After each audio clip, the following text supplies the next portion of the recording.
नमस्कार दोस्तों, स्वागत है हमारे YouTube चैनल पे। दोस्तों आज के वीडियो बहुत ही खास होने वाला है। मैं बताने वाला हूँ 2023 बोर्ड एग्जाम में हिंदी का प्रश्न कैसा आया था, पेपर कैसा पूछा गया था। ठीक है दोस्तों, ये है नंबर कोड का पेपर 302 JDH। ठीक है दोस्तों, बहुत ही इंपॉर्टेंट है। हर उत्तर प्रदेश में ये मेरे का पेपर आया था, तो पेपर को हम अच्छे तरीके से सॉल्व किए हैं। तो दोस्तों हमारे चैनल पे नए हैं तो चैनल को सब्सक्राइब कर ले, लाइक करें, शेयर करें। ठीक है दोस्तों, और इसे अच्छी तरीके से सॉल्व किए हैं तो एकदम सटीक से। आइए देखते हैं कम समय में। ठीक है दोस्तों, लिखा है 2023 सामान्य हिंदी पेपर आया था बोर्ड एग्जाम में 2023 का। एक अच्छा 12 का हिंदी का पेपर है। ठीक है दोस्तों, समय 3 घंटा 15 मिनट आपको दिया जाएगा। तो पहला पेपर आपका क्या है, प्रश्न क्या है, बोल रहा है पहला, आचरण की सभ्यता निबंध के लेखक है। आचरण की सभ्यता के निबंध के लेखक कौन है? तो ऑप्शन 3 अध्यापक पूर्ण सिंह। ठीक है दोस्तों, ये ऑप्शन सही है आपका।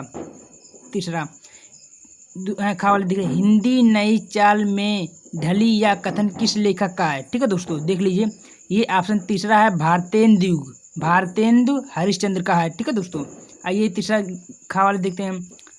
उसने कहा था कहानी के लेखक कौन है दोस्तों? तो ये ऑप्शन दूसरा है चंद्रधर शर्मा गुलेरी का आता है। ऑप्शन ए वाला सही है। घावल देख लीजिए, चिंतामणि निबंध संग्रह के लेखक कौन है? चिंतामणि के संग्रह के लेखक कौन है दोस्तों? तो ये है रामचंद्र शुक्ल के लेखक है। ठीक है, ये वाला ऑप्शन सही है। अंगाला ये देखते हैं क्या है।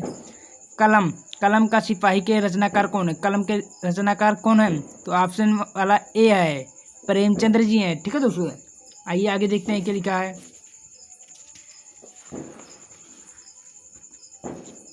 तो ऑप्शन आपका ये रहेगा। हाँ, आइए दूसरा देखते हैं हम। हाँ, बोल रहा है कि प्रिय प्रवास के रचयिता कौन है? ठीक है दोस्तों, ऑप्शन तीसरा सही है, अयोध्या सिंह उपाध्याय हरिओद, ये ऑप्शन सही है। खा वाले देखिए, निम्नलिखित में से छायावादी के कवि हैं। छायावादी के कवि कौन है दोस्तों? तो ऑप्शन चौथा है मुकुटधर पांडे का है। ठीक है दोस्तों, आइए गा वाले देखते हैं हम।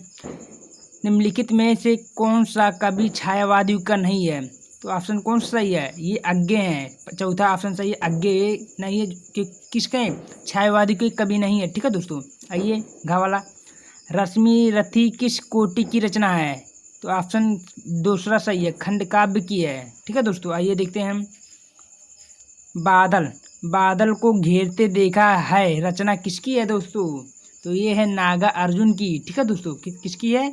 नागा अर्जुन की है। अब आइए तीसरा देखते हैं क्या है, 10 नंबर का आया है। तीसरा प्रश्न, दिए गए गद्यांश में आधारित निम्नलिखित प्रश्नों का उत्तर दीजिए। ये दोस्तों है संदर्भ प्रश्न व्याख्या, 10 नंबर का आया था बोर्ड एग्जाम में। कितना नंबर का आया था? 10 नंबर का आया था। आप इसको बनाकर भी लिख सकते हैं। ठीक है दोस्तों, आइए देखते हैं क्या है। पृथ्वी के विशाल प्रांगण में सब जातियों के लिए समान क्षेत्र है, ये कर सकते हैं। इसमें कुछ नहीं दिया, पाठ का नाम, लेखक का नाम, व्याख्या लिखना, आपको एक उत्तर लिखना है। ठीक है दोस्तों, तो देखते हैं क्या। अगर ये नहीं आता तो आप ये कर सकते हैं पेपर में। ये देख लीजिए, कहते हैं कि दुनिया बहुत बड़ी भुलक्कड़ है। तो कैसे लिखेंगे इसको, सॉल्व मैंने किया है आपको बताने के लिए।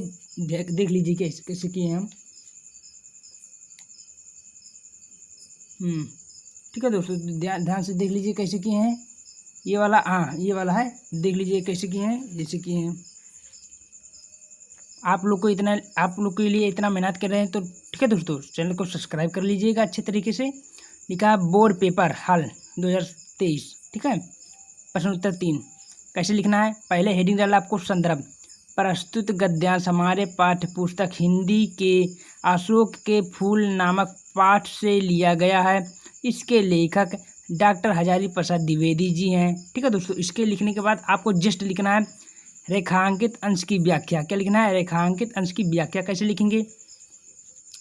तो लिखेंगे, द्विवेदी जी कह रहे हैं कि यह संसार बड़ा स्वार्थी है, उन्हीं बातों को याद रखती है जिनसे उसका कोई स्वार्थ सिद्ध होता है, या उन्हीं वस्तुओं को याद रखता है जो उसके दैनिक जीवन में स्वार्थ पूर्ति में सहायता करता है। यदि कोई वस्तु उपेक्षित हो जाता है तो या उसे भूलकर आगे बढ़ जाता है। ठीक है दोस्तों, इतना सटीक से लिखवाए हैं। व्याख्या एक देख लीजिए, यहीं तक रहेगा बस। उसके बाद में एक क्वेश्चन प्रश्न पूछा था, बोला था प्रश्न में, अशोक को विस्मृत करने का आधार किसे कहा माना गया? तो उत्तर देख लीजिए क्या है। अशोक को विस्तृत करने को आधार स्वार्थ वृत्ति को माना गया है। किसको माना गया? स्वार्थ वृत्ति को माना गया है। ठीक है दोस्तों, इतना सटीक से लिखवाए हैं। संदर्भ प्रसंग व्याख्या लिखवाए हैं। ठीक है, उसके आगे आइए देखते हैं क्या है। ये देख लीजिए, पूछा गया था ना। ठीक है दोस्तों, उसके बाद में ये आप कर लीजिए, बहुत सरल है। आइए देखते हैं चौथा क्या है। दिए गए पद्यांश आधारित निम्नलिखित प्रश्नों को उत्तर दीजिए। ए भी दिया है दोस्तों, एक पद में की दिया है। कुछ भी नहीं लिखना है आपको, केवल लिखना है संदर्भ लिखना है, प्रसंग लिखना है, व्याख्या लिखना है। ठीक है दोस्तों, बहुत ही सटीक से लिखवाए हैं। देख लीजिए इसको। आगे ये देखते हैं क्या लिखा है। आप ये कर सकते हैं, चाहे ये कर सकते हैं। ठीक है दोस्तों, देख लीजिए, अथवा करके दिया है, कोई भी कर सकते हैं, ये कर सकते हैं। तो हाँ, आगे आइए देखते हैं क्या लिखा है। पाँचवा, निम्नलिखित में किसी एक लेखक का साहित्यिक परिचय देते हुए उनकी प्रमुख रचना का नाम लिखिए। दोस्तों 5 नंबर का देखो पूछा गया था। साहित्यिक परिचय अर्थात जीवन परिचय लिखना है। किसका लिखना है? वासुदेव अग्रवाल जी का है, डॉक्टर हजारी प्रसाद द्विवेदी का है, तीसरा है डॉक्टर APJ अब्दुल कलाम का। तो दोस्तों बहुत ही अच्छा, एकदम इजी तरीके से हमने वासुदेव अग्रवाल का जीवन परिचय लिखवा दिया। पिछले वीडियो में जाइए देख लीजिए। और डॉक्टर हजारी प्रसाद द्विवेदी जी का भी लिखवा दिए हैं, कोई भी देख लीजिए। और डॉक्टर APJ अब्दुल कलाम का भी लिखवा दिए हैं, बहुत एकदम सरल तरीके से। ठीक है, देख लीजिएगा, इस हमारे वीडियो में गए हैं। खा वाले देख लीजिए क्या, निम्नलिखित में किसी एक कवि का साहित्यिक परिचय देते हुए उनकी रचना। एक गद्य वाला था दोस्तों, ये पद में आया। पद में लिखना है आपको। अयोध्या सिंह उपाध्याय हरिओध, ये लिख सकते हैं। जयशंकर प्रसाद का भी लिख सकते हैं। सचिदानंदन हीरानंदन वात्स्य अज्ञान के लिए। तो दोस्तों जयशंकर प्रसाद का बहुत ईजी लिखवाए हैं, एकदम सटीक से। हम हमारे वीडियो में जाके देख लीजिएगा। ठीक है, आइए अगवा देखते हैं क्या लिखा है। अगवा लिखा है कि स्वपठित खंड काव्य के आधार पर किसी एक खंड का उत्तर दीजिए। दोस्तों मुक्ति दूत यज्ञ का है, बहुत ही सटीक से एकदम लिखवा दिए हैं। इसको अच्छे से जाइए देख लीजिए। इसका मुक्ति दूत है, कर लीजिए, बहुत ही सटीक से है। गांधी जी के बारे में लिखना आपको, कोई भी कर सकते हैं। अगर वो नहीं पता तो रश्मि रथी पे लिख दीजिए, उसको नहीं पता आलोक वृत्ति पे लिख दिए, कोई भी। अगर मतलब इसमें आप कोई भी कर सकते हैं, ऑप्शन दिया बहुत ज़्यादा। ठीक है, आइए देखते हैं अठवा क्या है। अठवा दिया है कि दिए गए संस्कृत गद्यांश में किसी का संदर्भ अनुवाद लिखना है। क्या लिखना है? अनुवाद लिखना है। तो दोस्तों ये संस्कृत में कैसे लिखेंगे, हम एकदम सॉल्व किए हैं, आइए देख लीजिए।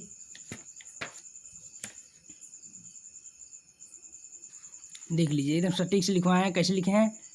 प्रश्नोत्तर 8 है। लिखे हैं संदर्भ हेड डालो। प्रस्तुत गद्यांश हमारे पाठ्य पुस्तक हिंदी के संस्कृत खंड के पंचशिला नामक पाठ से लिया गया है। ठीक है, किस लिए गया? पंचशिला नामक पाठ से लिया गया है दोस्तों। उसके बाद में लिखेंगे अनुवाद, हेडिंग डालेंगे, क्या लिखेंगे? अनुवाद में क्या लिखेंगे देख लीजिए।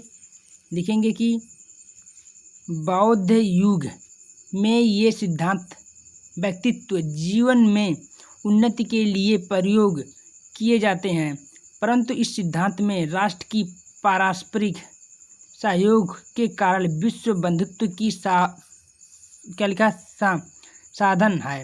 राष्ट्र के नायक पंडित जवाहरलाल नेहरू प्रधानमंत्री के समय भी चीन देश के साथ भारत की मित्रता पंचशिला अर्थात पंचशील सिद्धांतों से क्या अधिकृत करके ही दी गई है। ठीक है दोस्तों, इतना एकदम सटीक से लिखवाए हैं। इसका व्याख्या देख लीजिए। आइए आगे देखते हैं क्या है। आगे देख लीजिए क्या है। बुद्ध युग से सिद्धांत है व्यक्तित्व वाला। हाँ, तो ये पूरा लिखवा दिए, एकदम सटीक से लिखवाए हैं। ठीक है दोस्तों, ये उसके बाद में आइए क्या है। हाँ, गवाले देख लीजिए क्या है।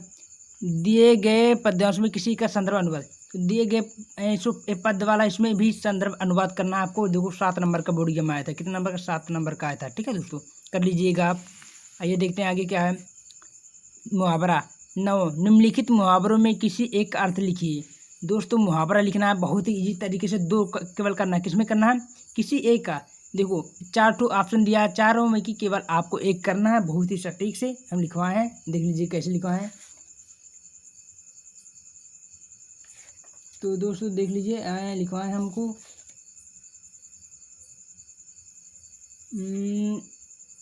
बता रहे हैं दोस्तों। ठीक है, देख लीजिए। हाँ, पेपर में आ गया। ऑप्शन आपको डालना है। पहले जले पर नमक छिड़कना, जैसे लिखना है। तो आपको लिखना है बार बार गुस्सा दिलाना। ये ऑप्शन आपका रहेगा वो वाला, क्या कहते हैं, अर्थ रहेगा। अब व्याख्या वो उसको कैसे बनाकर लिखना आप लोग कर लीजिए। दूसरा लिखना आँख का तारा होना, तो आँख का तारा का अर्थ होना क्या होता है, अति प्रिय होना, तो आप इसको बनाकर लिख लीजिएगा। ठीक है, आगे देखते हैं क्या है। 10वां ऑप्शन देखो, बहुविकल्पीय दिया है। निम्नलिखित शब्दों को संधि विच्छेद करना। ठीक है दोस्तों, क्या करना, संधि विच्छेद। तो पहले देख लीजिए क्या है, निस्संदेह का संधि विच्छेद क्या है, तो ऑप्शन ए वाला रहेगा, ये वाला ऑप्शन रहेगा, निधन संदेह, ये वाला सही है। ठीक है, आगे आइए, इत्यादि का संधि विच्छेद। तो इत्यादि का क्या होता है, इति धन आदि, ये होता है ऑप्शन, ये वाला सही है। ठीक है, बा वाला। आइए तीसरा, स्वागतम का क्या होता है, स्वागतम का संधि विच्छेद क्या होता है, तो सुधन आगतम, ये वाला ऑप्शन सही है। ठीक है दोस्तों, ऑप्शन ए वाला क्या है, सही है। आइए देखते हैं तीसरा क्या है। हाँ, दिए गए निम्नलिखित शब्दों को शुद्ध भक्ति और वचन बताइए, क्या लिखना है। तो इसमें क्या है, तो दोस्तों आत्मान ही शब्द में विभक्ति और वचन है, तो ऑप्शन ए है, सप्तमी, क्या है, सप्तमी वाला ऑप्शन सही है इसका, सप्तमी विभक्ति एक वचन। ठीक है, ये वाला सही है। दूसरा ये क्या लिखा है, नामने शब्द में विभक्ति और वचन है, नामने शब्द में कौन सा है, तो ऑप्शन ए वाला भी सही है। कौन वाला सही है, ए वाला सही है, चतुर्थी विभक्ति एक वचन। ठीक है दोस्तों, आइए 11वां देखते हैं क्या है। निम्नलिखित में युग में किसी का सही, हाँ, सही अर्थ चयन करके लिखिए। तो अभिराम अभिराम का अर्थ क्या होता है, तो इसका सही अर्थ होता है दोस्तों, ध्यान से देख लीजिए, ये होता है सुंदर, डी वाला, सुंदर और आकर्षक होता है। ठीक है, आइए दूसरा देखते हैं, विहंग और विहंग का अर्थ क्या होता है, इसका अर्थ क्या होता है दोस्तों, तो ये वाला है, विहंग माने पक्षी और विहंग माने पक्षी और विहंग माने आकाश होता है, ये वाला ऑप्शन सही है, सी वाला।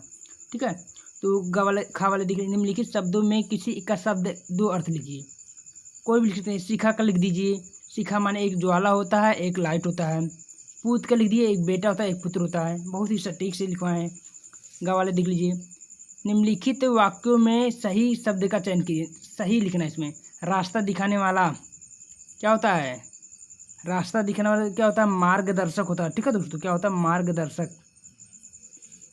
जिसका कोई अंत ना हो, जिसका कोई अंत ना हो, अनंत बोलते हैं, क्या बोलते हैं, अनंत है, ये वाला सही है। ठीक है, आगे आइए देखते हैं क्या है लास्ट में। निम्नलिखित में दो वाक्यों का शुद्ध प्रयोग करना है, आपको दो शब्दों का इसमें लिखना है। बोर्ड एग्जाम में 2 नंबर डाला, कितना नंबर का, 2 नंबर का, आप कर लीजिएगा, बहुत इजी तरीके से है। तो आइए देखते हैं क्या है। बढ़ावा, श्रृंगार अथवा वत्सल रस का क्या है, अस्थायी भाव उदाहरण सहित लिखना है, श्रृंगार रस का। ठीक है दोस्तों, और किसका है, यमक, यमक अलंकार का लिखना है, चौपाई छंद का लिखना है, और सोरठा का लिखना है। तो इसको कैसे करना है, तो हम देख एकदम लिखवाएं सटीक से, देख लीजिए कैसे लिखवाना है। श्रृंगार रस का कैसे लिखेंगे, हेडिंग लगेगी श्रृंगार रस। श्रृंगार रस का अस्थायी भाव रति होता है। प्रेमी और प्रेमिकाओं के मन में स्थित अस्थायी भाव रति या प्रेम से उत्पन्न आनंद को श्रृंगार रस कहते हैं। ठीक है, इसको हाँ परिभाषा हो चुका, अब लिखवाएंगे उसका उदाहरण क्या है। मेरे तो गिरधर गोपाल दूसरों ना कोई, जाके सिर मोर मुकुट मेरो पति सोई, यहाँ तक लिख लीजिएगा, हो चुका। ठीक है दोस्तों, आइए आगे देखते हैं क्या है। यमक अलंकार पूछा था, यमक अलंकार कैसे लिखना, हेड डालेंगे यमक अलंकार। जहाँ भिन्न भिन्न अर्थ वाले शब्द की आवृत्ति होती है वहाँ यमक अलंकार होता है। ठीक है, उदाहरण में कैसे लिखेंगे, सोना कितना सोना है, सोना जैसा तेरा मन। ठीक है दोस्तों, ऐसे लिखेंगे एकदम सटीक से, नंबर आपको 2 नंबर एग्जामिनर देगा। आइए देखते हैं और आगे क्या है। गा वाला सा सोरठा, सोरठा छंद है, तो इस कैसे लिखेंगे, दोहे का उल्टा रूप सोरठा कहलाता है। यह एक अर्धसमात्रिक छंद है। इसके प्रथम और तीसरे चरण में 11-11 मात्राएं और दूसरे चरण में और चौथे चरण में 13-13 मात्राएं होते हैं। ठीक है दोस्तों, बहुत ही इजी से एकदम लिखवा दिए हैं सभी का एकदम। आइए देखते हैं और कुछ बचा है। उसके बाद में लिखा है आपका ऋण प्राप्त करने के लिए बैंक प्रबंधक को आवेदन पत्र लिखना है, तो इसको आप लिख लीजिए, बहुत ही सटीक से है, बहुत ही अच्छा तरीके 6 नंबर का डाला पेपर में। उसके बाद में अथवा करके आप दिया है इसमें, हाँ ये लिख लीजिए पत्र, ये भी है। 14वां लिखिए, निम्नलिखित विषयों में किसी पर निबंध लिखिए। शैली, तो पर्यावरण पे लिख दीजिए, बहुत ही इजी तरीके से एकदम अच्छे से आपको 7-9 नंबर का बोर्ड एग्जाम में डाला है। क्या नंबर का? 9 नंबर का। ठीक है दोस्तों, एकदम सटीक से लिखवाएं। दोस्तों हम लोग इतना आप लोग के लिए मेहनत करें हैं। अगर वीडियो अच्छा लगे तो सब्सक्राइब जरूर करें। धन्यवाद।